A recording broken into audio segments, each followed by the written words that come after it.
Meenakshi Faculty of Occupational Therapy. Admission open for BOT and MOT. Apply now.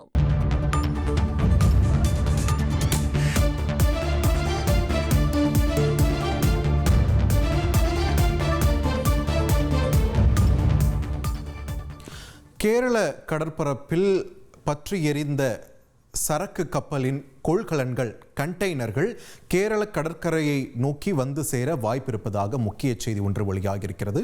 கூடுதல் விவரங்களை வழங்க இணைகிறார் எமது செய்தியாளர் சிவசபாபதி. இது தொடர்பாக என்னென்ன அறிவிப்புகள் அங்கு கேரள கடற்கரை மக்களுக்கு தெரிவிக்கப்பட்டிருக்கிறது? விரிவாக சொல்லுங்க.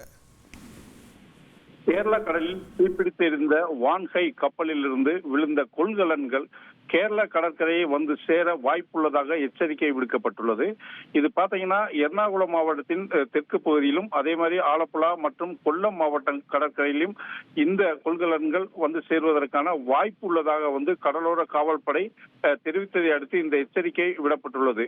ஏதேனும் பொருட்கள் தென்பட்டால் மக்கள் உடனடியாக 112 என்ற எண்ணை அழைத்து பொருளின் இருப்பிடத்தை தெரிவிக்க அறிவிக்கப்பட்டுள்ளது.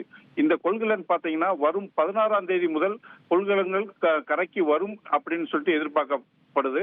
அது மட்டும் இல்லாம மக்கள் கொள்கலன்களை தொடக்கூடாது என்று எச்சரிக்கையில் குறிப்பிடப்பட்டுள்ளது. கப்பலிலிருந்து விழுந்து சந்தேகப்படும் கரையிலிருந்து ஏதேனும் பொருள்கள் இருந்தாலும் அதை தொடாதீர்கள். பொருள்களிலிருந்து 200 மீட்டர் தூரத்தில் இருக்க வேண்டும் என்று எச்சரிக்கை கொடுக்கப்பட்டுள்ளது. மேலும் பாத்தீங்கன்னா தற்பொழுது அந்த கேரள கடற்கரை பகுதியில் போலீஸ் பாதுகாப்பும் அதே மாதிரி கடலோரத்தை சார்ந்த அந்த மீனவர்களுடைய பாதுகாப்பும் கொடுக்கப்பட்டு கொள்கலன்கள் வருகிறதா என்பதை தொடர்ந்து கண்காணிக்கிறதுக்கான எல்லா ஏற்பாடுகளும் செய்யப்பட்டுள்ளது. நன்றி சிவசபாபதி, உங்களுடைய விரிவான தகவல்களுக்கு.